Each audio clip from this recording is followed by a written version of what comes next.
Thank you for coming to my session, The Terrors of Task Management Tools, a case study. Can you not hear me back there? A little louder. All right, let's jump in.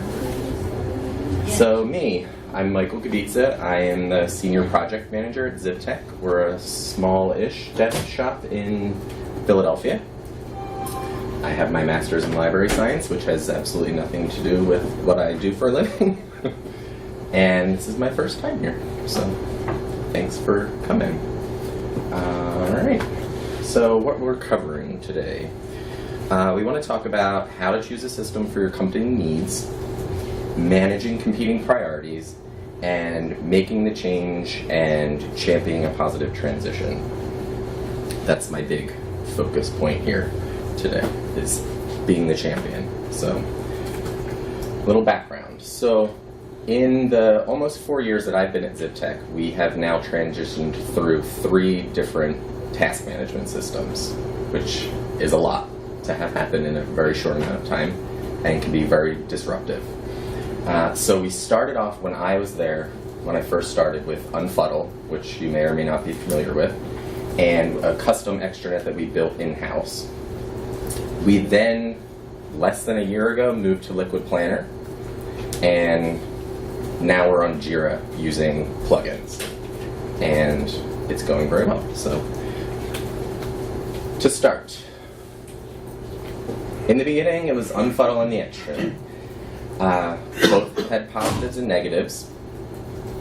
The Unfuddle, the devs really liked using it. It was really easy to find tasks, track your time, all of that in that system. It was fairly inexpensive because you paid by the number of accounts that you had, not by the number of users like a lot of the systems are now. The big negative was the way that we track time and do billing in our company is we use a tiered billing system. So for every project, all of our developers are a certain level, and that equates to a certain dollar amount per hour. So this system did not allow for time to equal money, which made billing really difficult. So everything was being done in spreadsheets, and then we built out the extranet, which then we could migrate all of that time information into and attach money to it. And that would give us what we call a component report, which is essentially just a look at our budget and what's going on, but we were always a day behind. So whenever we did look at a budget, we were a day behind what was actually happening. And as you may or may not know, one day can be a lot. If you have 5 or 6 people working on a project for an entire day and you don't see that yet, it could blow up your budget pretty quickly. Another negative was that there was no reporting that came with the systems. You couldn't really pull anything out of Unfuddle. You had to just go in and look at a specific task to see what was going on. And we had no way of doing resource allocations for our teams, so we were using a Google Doc at the time. So it became quite clear that this was not tenable for us, and our finance department was extremely frustrated. It would take over a week just to do invoicing each month, and that was with her working like 10-hour days every day just to get invoicing done. So we decided that we needed to move, and then we found LiquidPlanner, which was a great system if you're able to use it for what it does. It has amazing resource allocation. You can attach time to money, and you can create custom reports. The negatives, though, were that it was extremely expensive. It's user-based, and I think we're using like the 25 to 50 user plan, and it was well over $1,000 a month. So that's a lot of money. The big negative was that the devs and our clients hated using it. The interface was really difficult. It was really hard to find tickets. It was hard to figure out how to track your time. And for the project managers, it was a lot more work. Like, I was spending the majority of my day just in this system manipulating things so that the resource allocations would be showing right and the budgets were actually correct, and I had no time to actually be managing my projects and keeping the client happy and all of that. I was spending all of my time just massaging this system. So it was decided that we needed to move again. So on we went now. We just moved in August to Jira, and the devs love it. I love it. It's great for managing tasks. The boards are fantastic for seeing what's going on with your tasks. You can get your clients in there. They can see everything that's going on in your boards. They can comment on tickets. They get email alerts if you add them in a comment on a ticket. It's pretty fantastic. And then the plugins that they have for it are pretty great as well. There's a lot of them. And the ones that we're using right now are Tempo timesheets and Better Excel. So even with this system and the way our billing is now, it doesn't exactly match up. So the workaround, I guess you could call it, that we're doing is using Tempo timesheets for our devs to track their time, which we can export then using Better Excel, which is a plugin that manipulates Excel spreadsheets for you. So you set up a template in Excel and it will pull down the data and fill out this spreadsheet for you and give you the reporting information that you need. And that's how we are then attaching the time to money. So we have moved from a system where all of that was handled inside, but everybody hated, to now a system where people really like working in, but we're doing all of that math and everything outside of it. And some of the negatives of this one, again, are that it is fairly expensive. It's user-based. It's a little less money if you're using the server version, which we are, but you then have to maintain that within-house.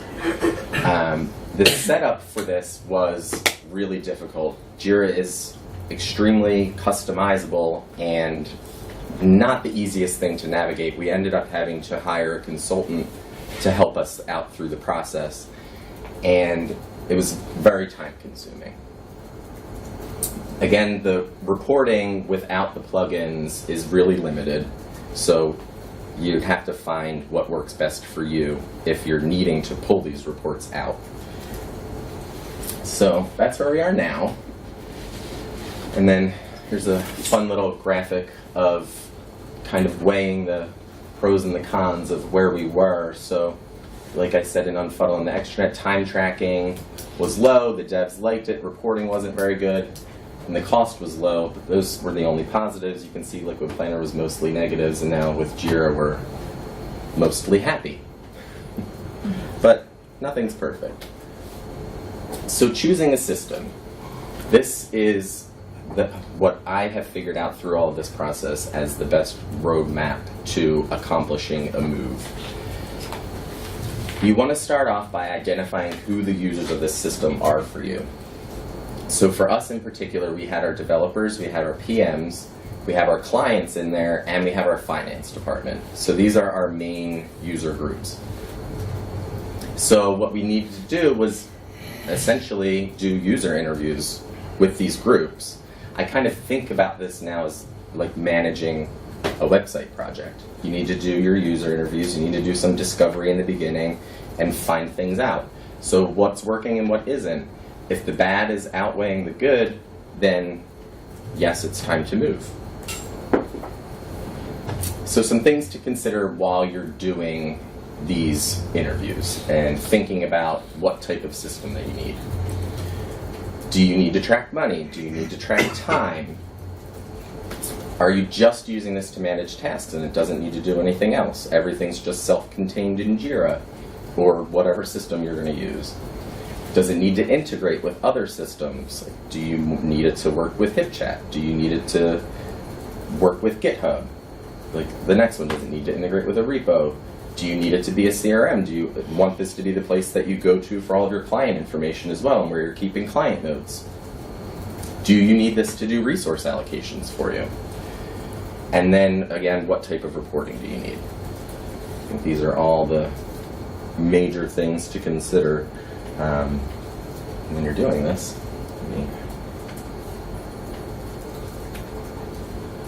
So the next step, if you have decided to move, you've thought about these things, you're essentially conducting your discovery and doing your requirements gathering. So you now have your list of all of the things that you really feel like you have to have, right? You've prioritized your MVP. You've got your list of what must and what would be nice. So then the next step really is to get the people who are going to have to sign off on this on board with those priorities. Because then nobody can come back and yell at you later when they're like, why isn't it doing this? When I thought it would. So then you want to look around and look at the systems that are available out there, and there are a lot. And you want to gather up your list of contenders. I actually have a spreadsheet that I wanted to show, but I don't know if I'm going to be able to.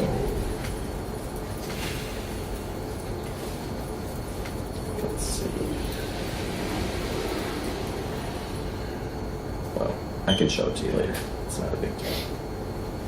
What I did was, well, what we did as a team was to put together a spreadsheet with all of our requirements across the top, all of the systems that were available down the rows, and went through and tested them out to see what we could check off as yeses and nos.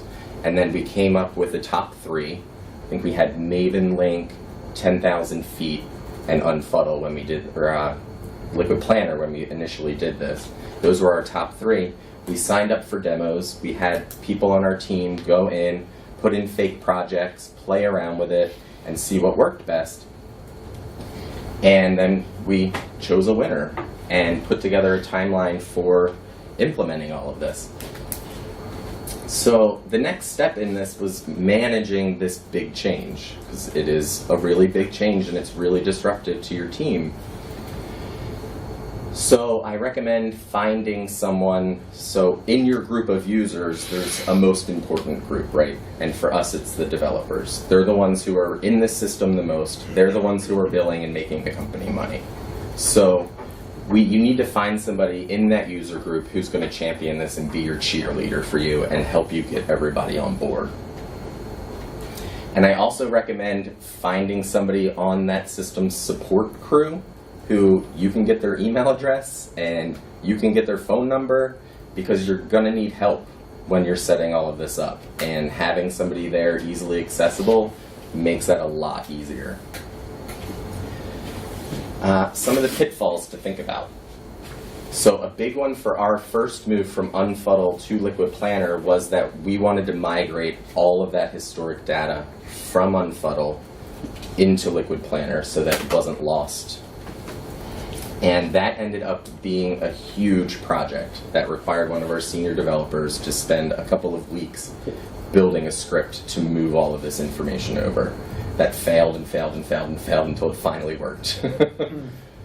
So that's really something you need to keep in mind when you're planning this timeline for implementing this, because this can get out of hand really easily and consume a lot of time. Another thing that seems obvious and silly is to think about the date of when you want to do this. You obviously don't want to do this in your busy time of year, right? You want to try to identify a slow point in your year and do it then. And especially think about if you are using this time and money together thing, you don't want to do this the week of invoicing, right? Because invoicing is not going to get done, because there are going to be problems when you initially make this move. And if you don't get invoicing out, your CEO gets mad. So, again, the thing I keep pointing out is you really being a champion for this. You want to brace everyone for this change. You want to try and have meetings and send out emails, getting people excited about this change. And since you've identified what these people's pain points are, it's great to send out an email and be like, hey, this new system totally fixes this thing. Just getting people excited. And you want to have some demos beforehand and definitely after. And another thing I'd recommend, which we didn't do, is have a demo with your clients. Show them how this system's going to work and how they can play in there and move things around and find what they're looking for. So there's that. I'm going really fast, apparently. Well, there is another thing that I wanted to bring up. So the reason that we left LiquidPlanner as fast as we did is that when we decided on using that system, we didn't really have our developers' needs in the forefront. We had our finance department's needs in the forefront, because that's where the majority of the pain was coming from at that time, and that's what we really wanted to fix. We wanted to make invoicing easier. But once we made that move into this system that really mainly only worked for doing billing, we realized that our developers were really unhappy, and those are the people that we really need to be thinking about. And can we find a system that makes them happy and a way to make the finances still work in a less painful way than before? And that's what Jira has given us. But even in this system, there's a lot of room for some human error when you're moving numbers in a spreadsheet and all of that. So that's something to keep in mind as well. Let's see, what else?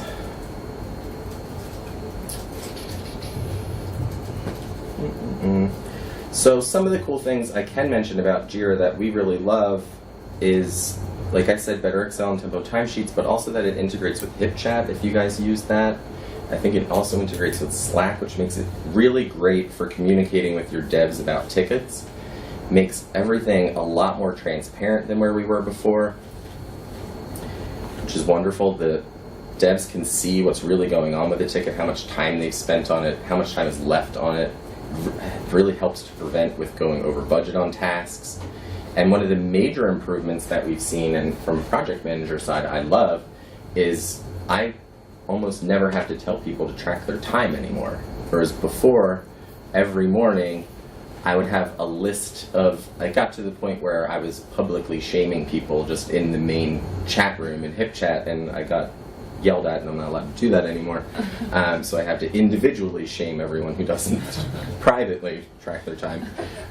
But it's less and less, like now it's really just like the 2 or 3 people who it's just their personality to not track their time, and there's really nothing you can do about it except harass them. So what do you think like encouraged that change? What was the difference? It's just so much easier. The UI? Mm-hmm. It's really easy for the devs to see the tasks that are assigned to them in their timesheet. Everything assigned to them is right there. So they can just go down the list and be like, that's the ticket I worked on, and put their time on it.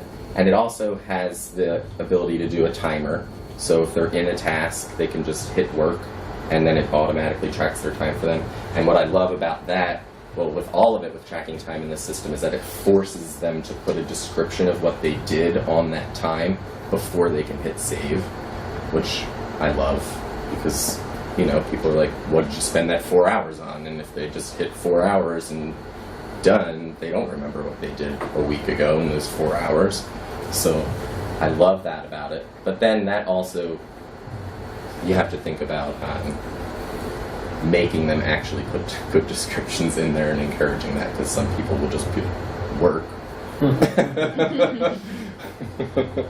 have a question. Which isn't helpful. Sure. What's the client experience like? What's that side look like? It actually looks identical to the way it looks for us in Jira.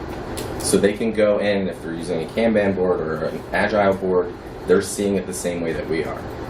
And you can work the permissions to allow them to do what you want them to be able to do in there. So, I mean, if you don't want them to be able to be transitioning tickets, then they're not able to do that. If you want them to be able to go in and leave comments, they can, all of that stuff. So it's, our clients have been loving it. They can see everything that's going on. They know exactly where things are in the workflow. So it's been really great so far. Like I said, it's been since August. I think we moved our clients in last month is when we like really moved them in. We had a few that were in there during like our testing phase, like some clients that we've had for a long time, and we were like, we're moving your project over into there and let's test it out together, which is another great tip if you have a client that you can do that with. That makes it a lot easier. You said you created templates for exporting the time information. What templates did you create for that? So we use that plugin Better Excel, to create the templates. So, and all of these, keep in mind, are paid for use plugins. They're not free. So like I was saying, we use this tiered billing system, right? And the templates will pull out worked hours, billed hours, and then in the template, you're able to set up like a list of what we call cost models. So like some of our clients are on like a standard project services rate with like a 10% nonprofit discount and a PM fee of 15%. So then each of our devs, levels 1 through 6, all have a rate on that cost model. So we put all of that information in the spreadsheet, and then the work log gets pulled down and put into the spreadsheet, and then you put into the work log what cost model is being used, and then it combines all of that into a report that shows you how much money has been used so far on the project. Does it handle non-billable and billable time well? It does handle it well, but currently we're working with Jira and Tempo because it's not pulling out the worked hours. It's only pulling out the billable hours, right? Or it's the other way around. It's only pulling out billable hours and not worked hours, so I'm having to go in and identify where anything was discounted in Jira and do it myself in the spreadsheet. So we're trying to work with them right now to figure out what the field name is. For some reason, nobody can figure out what this field name is, so we can plug it into the template. So there's been lots and lots of back and forth about that. I don't know if your presentation is done, but it's fine. Questions. Let's keep it loose and free. I have two rounds of questions. Sure. I know as Drupal developers, we've all gone into clients that have said, oh, Drupal's easy, we tried to develop it ourselves and we messed it up. And I know we've all gone into clients that said, we have this bug tracking system, we tried to do it and it's all messed up. So the question for me is, as a Drupal shop, when do we try to do this ourselves versus finding an integrator? My second question is just all around the, do we or don't we include the client in our, I'll say, bug tracking system? And I'm mostly thinking of Jira because every user costs money. Yeah, that's true. So first question, let's see. Integrator or do it ourselves? Yeah. I think a big part of that is how much money do you have available, right? Well, clients come to us and said we did Drupal ourselves because we didn't have any money, and then they paid us anyway because we screwed it up. Well, in our case, we did not have a lot of money to make this change, so we did it ourselves and ended up having to pay a consultant to come in and fix a couple of things for us in the end anyway, and use a lot of developer time to figure things out, to migrate information, which costs money, you know, not directly out of pocket, but you're still losing that billable developer So would you do it yourself again, or would you just got help? I think that I'm happy with the way that we did it because it's doing what we need it to do, and also I got to learn a really lot about how to do all of this stuff. What did the integrator do for you for Jira? So he mainly came in to consult with us about how we're doing billing and how we can make that work. Okay. So he's the one who recommended this Better Excel plugin for us because I knew nothing about it. And I had gotten to the point where I could not figure out how to get this time and money to work. Because we were using Tempo timesheets at that point and one of their other plugins that I'm not remembering the name of right now that does budget stuff. But it would still only allow you to attach one rate per hour on a project. Jira quickly becomes like Drupal. There's a module for that. Yeah. Good or bad? Good or bad, yes. And I'm sorry, the second question The second question is including the client in your system if that costs more money. It does cost more money. And you know, you go to clients that are like, well, we already have our own bug tracking, use ours. So when do you use yours or theirs? We typically don't have many clients who have their own. We do have clients that have their own version of Jira, and we'll just work in that with them. But the way that we're working around with it right now is we're only allowing one client, one person from our client's team to be in Jira. We're not paying for like all 5 people, and you know, like the 4 who really don't even go in there ever anyway. We're just using one person to go in and do all of that, and they're able to go in and create bug tickets and all of that stuff. So I guess, does that answer that? Yeah, it means your clients are small and you only have 5 people that might go in. Yeah. I have another question. Mm-hmm. Do you want to go ahead? Go ahead. Okay. Is there a really good dashboard where you can kind of see just like a snapshot of all of your projects at once? Because right now my project management tool is great, but I have to click through each project to see what's going on in each. And I have one resource that I manage that's really difficult to block because we need to block him for like 3 weeks at a time. Mm-hmm. So I have actually just like drew out a calendar by hand and then just like put sticky notes on the parts where like he should be tracked, but it would be cool to have that in the system. It has dashboards, and they're very customizable, and there are plugins that make them even more customizable. So Tempo Timesheets has a plugin that works on the dashboard, and so we can set it up. I'm currently working on this now to set it up so then I can actually see everybody's time tracking, just like right there, and I don't need to like click through a bunch of things and get to my team so I can see what's going on with my team. It's just like right there on the dashboard, and I can look at it first thing in the morning and know what's going on.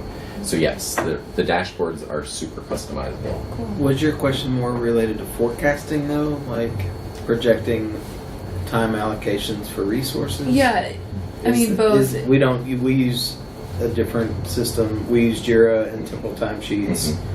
We don't use it for billing directly, but we match. Make sure that time logged in with our other system. It would be awesome if we could do forecasting, time tracking, and billing all from Jira. Forecasting for us is still happening in a Google Doc now. Like, we have been estimating unable the to time? find a way around. Like that's how we do our project allocations. You're like estimating the time that it would take to do certain tasks. Oh no. And comparing it to what time was actually spent. Oh, you can do that in Jira. Yeah, that you can definitely do in a dashboard. Yes. Yes. I think we were both talking about allocating our people. Yeah. Okay. So like the blocking off 3 weeks of somebody for the next. Yeah, that's all still happening in a Google Doc for us. Have you guys ever come across any product or tool that automates forecasting? LiquidPlanner did it really well, but like I said, it's a really difficult system to work in and just not worth it. Yeah. I mean, I think 10,000 feet does a good job of it. We haven't really gotten to work with that much. We tested it out in the beginning, and that was one of the requirements that it met, but it didn't really meet any of our other ones, so it fell off the list. But it did do good, what we call it, project allocations.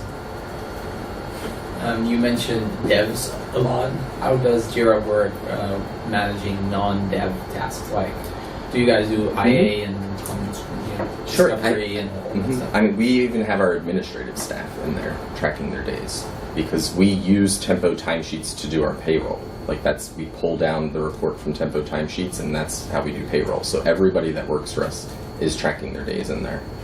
So I track my day in there. I track all my time to my projects in there. Our design team is in there tracking time. Everybody. So, yeah, you just make tasks, and they track their time to it. The admin people are the easiest. You just make this person's ticket, and she tracks 7 hours a day to it, and she's done. Did the same team that analyzed doing LiquidPlanner analyze the decision matrix for the move to Jira? Or was the main champion of the move to LiquidPlanner doesn't work with us anymore. Okay. So and so it's good to know. I mean, it's the people that are familiar with the tool are going to do well with the tool sometimes. Selfishly, did y'all look at Pivotal Tracker by chance? Okay. We did look at Pivotal Tracker, and it did not make our cut. Okay. Mainly because of the billing aspect of the things that we need. It didn't make the cut. I know you guys. Well, love Pivotal Tracker. I'm a huge. Well, we went through an evaluation 3 years ago, loosely based on a team that wanted to use Pivotal Tracker, and as a nonprofit, we could get all the Atlassian and Jira and everything posted ourselves, and it was decided by developers really that they were more comfortable working with Pivotal Tracker than Jira. And so you really want to kind of go with Yep. least friction really Mhm. with the people that's doing the work. Absolutely. So, you know, if everybody is really excited about using a Google spreadsheet, then sometimes that's Yeah. the thing you do. Well, while we were in LiquidPlanner, within a month, all of our developers were just screaming Jira. Yeah. So, and it didn't stop. So the hope is that in a year's time you can really look at the process and say, Yeah. wow, look at how And much time we saved, but and you're still kind of streamline doing that, the onboarding of Mhm. yourself as well as Absolutely. Yeah, and we're still making changes. Like, I'm still changing the Better Excel templates almost every day. I'll find some little thing that needs to be tweaked or changed. And we're actually in talks right now about moving to a flat hourly rate, which would make everything really, really simple and easy because you could just You could use Tempo just- timesheets yeah, and that's that's it. Which would be fantastic. Well, you still need to. How do you send invoices? So our process is, like I said, we pull everything out of Jira, Yeah. plug it into these Better Excel templates, and then we've built it essentially and formatted just these nice little reports. Yeah. I could probably, Alex, can I show one of those? Is that okay? Sure, if it doesn't have any things that That's doesn't what they have did. Disclaimer. Sorry. no health information. I don't know. Yeah. No, No HIPAA violation. It's just going to be money. Just, yeah, This client's O if you need a positive. Sharpie just to black it out when you bring it in. Let me see if I can find a client that really wouldn't care. Put your How hand about over healthcare without harm? No. I think I wouldn't mind. All right, we can bring one of yours up. Let's see. Yeah, I'll shoulder that if something comes out of it. I guess. There's Nobody. There's no everybody patient puts info. phone- the phone's over. all right. So this is actually the. Let me see if I can get this to go away. And come on, bring this over. So this is actually what we. This is what we made with Better Excel. I don't know if you can see that. Get bigger, please. So, this is what comes out of Jira. This is the work log. So this is every individual time entry. I know that's kind of hard to see, but so like I said, this is our billing rate. So this is what decides how much money all of this is going to cost, right? And then the calculation is happening over here. And how that's done is over here with employee rates. You can see like each person, this is each billing rate and how much that person charges per hour. And then this is the one that I look at when I'm running a project. We call it a component report. So this is what we estimated for this project. How much Is there has basically been, just one tab that's all the data, and the other Yes. tabs are in the Are Excel just spreadsheet doing manipulating the the analysis data. of the Yeah, data. they're essentially so you just pivot refresh the tables. one tab Yep. every time. Yeah, it's essentially all pivot tables except for this one. So this is what we send clients. So this is the client report for the total project, right? So this is everything that's been billed and it's by month. And then we also have this report here, which we break down by the month, and then this is what we use to invoice. So this is what I send over to the finance people, and this is what they plug into QuickBooks and make the invoice for that month. So Okay. So you don't send this to the client. You send this to billing. And I billing. send that one to billing, but this one I send to the clients. Do your Okay, clients see yeah. the actual hours that are tracked, like line item level? They can if they want to. So this report right here is hours spent. This is every task and how much time is spent on it so far in this project. Does it include the comments? No. Okay. That would be really, really long. We actually do that for some. We stopped when we switched to Jira in February.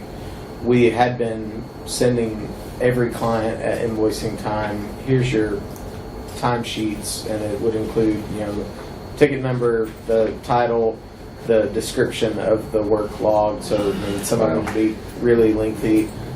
We quit doing that except for the ones that specifically requested it, but Yeah, we quit when somebody said, this is fucking stupid in a comment.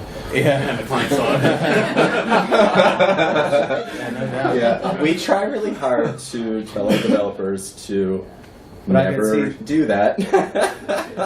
Better Excel could eliminate a step of manually copying those Oh, yeah. exports, which Yeah. aren't formatted the way we used to. So there's a lot of moving columns Yeah, so around. essentially you would just find that field and add it to your template, and it would pull that field down, and then it would just you create it. So the pivot tables that are in here we just made.